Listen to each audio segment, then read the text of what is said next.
पहला प्रश्न। एक ही आरजू है कि इस खोपड़ी से कैसे मुक्ति हो जाए। आपकी शरण आया हूं।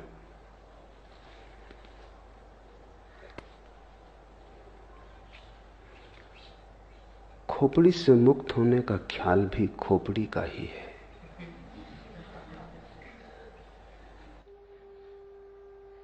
मुक्त होने की जब तक आकांक्षा है तब तक मुक्ति संभव नहीं, क्योंकि आकांक्षा मात्र ही,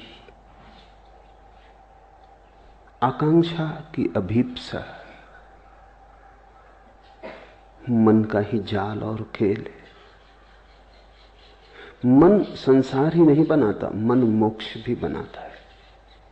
और जिसने ये जान लिया वही मुक्त हो गया। साधारणतः ऐसा लगता है मन ने बनाया है संसार, तो हम मन से मुक्त हो जाएं तो मुक्त हो जाएंगे। वही भूल हो गई। वही मन ने फिर धोखा दिया, फिर मन ने चाल चली, फिर मन ने जाल फेंका, फिर तुम उलझे, फिर नया संसार बना। मोक्ष भी संसार बन जाता है। संसार का अर्थ क्या है? जो उलझा ले। संसार का अर्थ क्या है? जो अपेक्षा बन जाए, वासना बन जाए। संसार का अर्थ क्या है? जो तुम्हारा भविष्य बन जाए। जिसके सहारे और जिसके आश्रय और जिसकी आशा में तुम जीने लगो, वही संसार है। दुकान पर बैठे हो, इससे संसार में हो। मंदिर में बैठ जाओगे, संसार के बाहर हो जाओगे। इतनी सस्ती बातों में मत पड़ जाना। काश इतना आसान होता, तब तो कुछ उलझन न थी। दुकान में संसार नहीं है और न मंदिर में संसार से मुक्ति है। अपेक्षा में, आकांक्षा में, आशा में संसार है, सपने में संसार है। तो तुम मोक्ष का सपना देखो तो भी संसार में हो। संसार के बाहर वही है जो अभी और यहीं है। लेकिन इसका तो अर्थ यह हुआ कि मोक्ष की आकांक्षा भी छोड़ देनी पड़ेगी। अन्यथा मोक्ष के बहाने भी, मोक्ष की वासना से भी तुम नए नए संसार बनाते चले जाओगे। समझना काफी है, छूटना नहीं है। छूटना किससे? किसी ने बांधा होता तो छूटते, किसी ने बांधा भी नहीं। बंधन कहां है? बंधन से छूटने की जल्दी मत करो, क्योंकि यह भी हो सकता है बंधन हो ही ना, तब तुम छूटने की कोशिश से बंध जाओगे। और अगर बंधन नहीं है तो छूटोगे कैसे?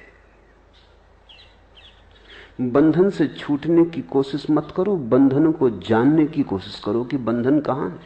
पूछो, जिज्ञासा करो, वासना मत करो। विपरीत की वासना भी वासना है। तुम कुएं से बचते हो, खाई में गिर जाते हो। इससे क्या फर्क पड़ेगा कि तुमने गिरने का ढंग बदल लिया? तुम बाएं गिरे कि दाएं गिरे, इससे क्या भेद पड़ता है? जिज्ञासा करो कि बंधन कहां है, बंधन क्या है। बंधन को भर आंख देखो।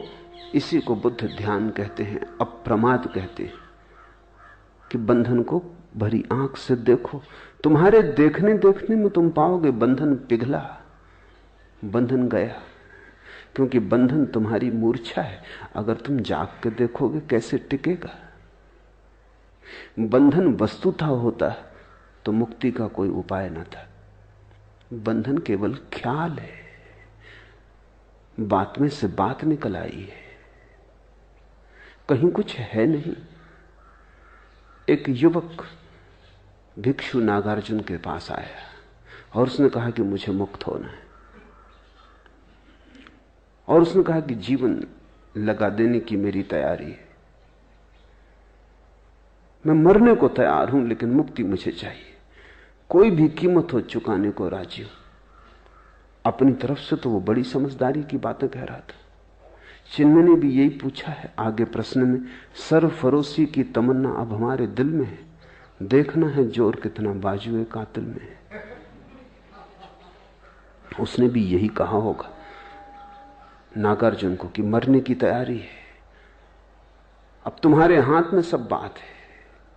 मुझसे न कह सकोगे कि मैंने कुछ कमी की प्रयास में, मैं सब करने को तैयार हूं। अपनी तरफ से वो ईमानदार था, उसकी ईमानदारी पर शक भी क्या करें। मरने को तैयार था, और क्या आदमी से मांग सकते हो। लेकिन ईमानदारी कितनी ही हो भ्रांत थी। नागार्जुन ने कहा ठहर, एक छोटा सा प्रयोग कर, फिर अभी इतनी जल्दी नहीं मरने मारने की, ये भाषा ही ना समझेगी, यहां मरना मारना कैसा। तो एक 3 दिन छोटा सा प्रयोग कर, फिर देखेंगे। और उससे कहा कि तू चला जा सामने की गुफा में, अंदर बैठ जा और एक ही बात पर चित्त को एकाग्र कर कि तू एक भैंस हो गया है। भैंस सामने खड़ी थी, इसलिए नागार्जुन को ख्याल आ गया कि तू एक भैंस हो गया है, सामने भैंस खड़ी है। उस युवक ने कहा जरा चिंतित होकर कि इससे मुक्ति का क्या संबंध। नागार्जुन ने कहा वो हम 3 दिन बाद सोचेंगे, बस तू 3 दिन बिना खाए पिए बिना सोए एक ही बात सोचता रहे कि तू भैंस हो गया है। 3 दिन बाद मैं हाजिर हो जाऊंगा तेरे। अगर तू इसमें सफल हो गया तो मुक्ति बिल्कुल आसान है, फिर मरने की कोई जरूरत नहीं। उस युवक ने सब दांव पे लगा दिया। वो 3 दिन न भोजन किया न सोया। 3 दिन अहिर्निश उसने एक ही बात सोची कि मैं भैंस हूं। अब 3 दिन अगर कोई सोचता रहे भैंस है, वो भैंस हो गया। हो गया नहीं कि हो गया, उसे प्रतीत होने लगा कि हो गया। एक प्रतीति पैदा हुई, एक भ्रम जाल खड़ा हुआ। जब तीसरे दिन सुबह उसने आंख खोल के देखा तो वो घबराया, वो भैंस हो गया था। और भी घबराया क्योंकि अब बाहर कैसे निकलेगा। गुफा का द्वार छोटा था, आए तब तो आदमी थे, भैंस थे, उसके बड़े सींग थे। उसने कोशिश भी की तो सींग अटक गए। चिल्लाना चाहा तो आवाज तो ना निकली, भैंस का स्वर निकला। जब स्वर निकला तो नागार्जुन भागा हुआ पहुंचा।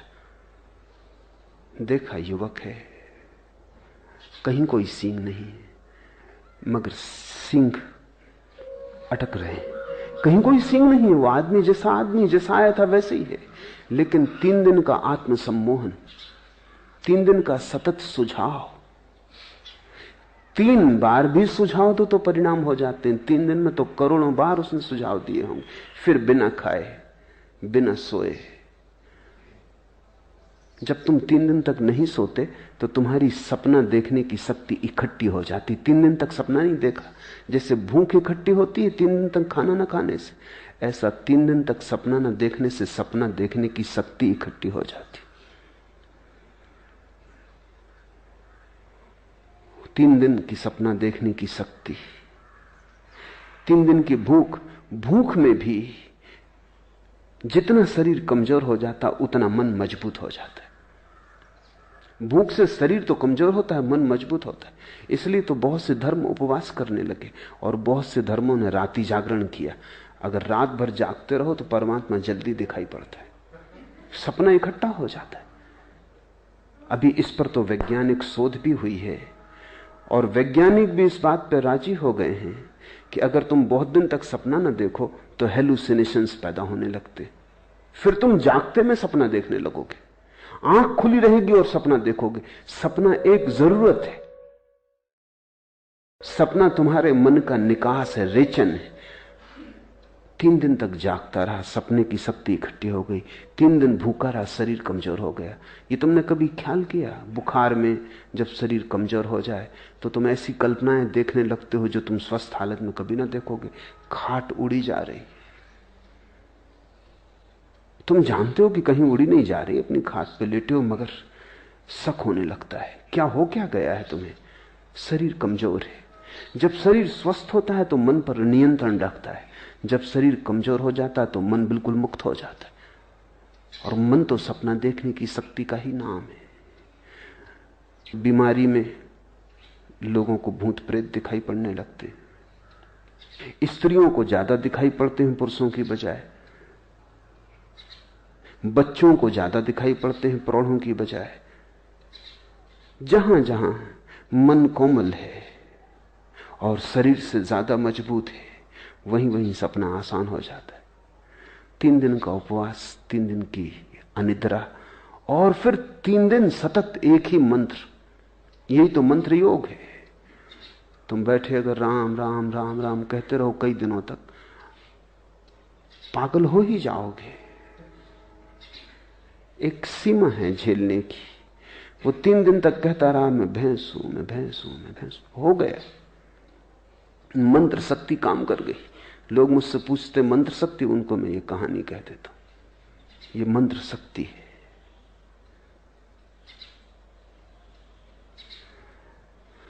नागार्जुन द्वार पर खड़ा हंसने लगा।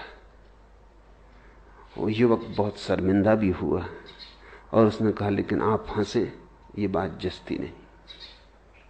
तुम्हारे ही बताए उपाय को मान के मैं फंस गया हूं, अब मुझे निकालो।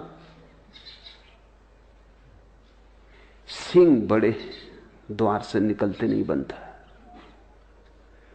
और मैं भूखा भी हूं, नींद भी सता रही है।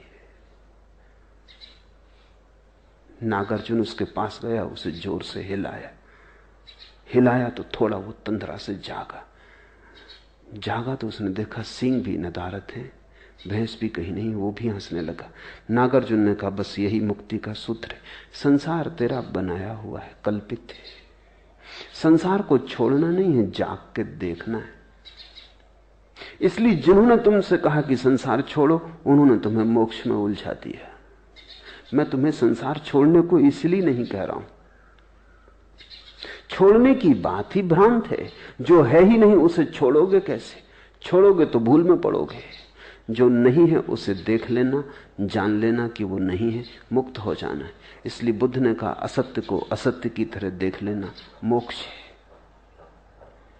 असार को असार की तरह देख लेना मोक्ष है। सारा राज देख लेने में। ये तो पूछो ही मत कि खोपड़ी से कैसे मुक्ति हो जाए। ये कौन है जो पूछ रहा है? ये खोपड़ी ही है जो पूछ रही है। अगर इस खोपड़ी की बात मान के चले तो इससे तुम कभी मुक्त ना हो पाओगे। जाग के देखो कौन पूछता है, गौर से सुनो कौन प्रश्न उठाता है। ये कौन है जो मुक्त होना चाहता है? क्यों मुक्त होना चाहता है? बंधन कहां है?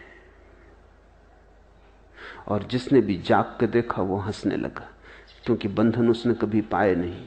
जागने में कोई बंधन नहीं। इसलिए बुद्ध चिल्ला चिल्ला के कहते प्रमाद में मत जियो, अप्रमाद जागो, होश में आ जाओ। और तुम कहीं भी गए नहीं हो, तुम वहीं हो जहां तुम्हें होना चाहिए। भैंस तुम कभी हुए नहीं, तुम वही हो जो तुम हो। तुम परमात्मा हो। इससे तुम रत्ती भर यहां वहां न हो सकते हो, न होने का कोई उपाय। हां, तुम भ्रांति में रह सकते हो। तुम अपने को जो चाहे समझ लो। मन शक्तिशाली है, तुम जो चाहोगे वही बन जाओगे। और जिस दिन भी तुम देखना चाहोगे उस दिन तुम दृष्टि बन जाओगे। दृष्टि मुक्ति है।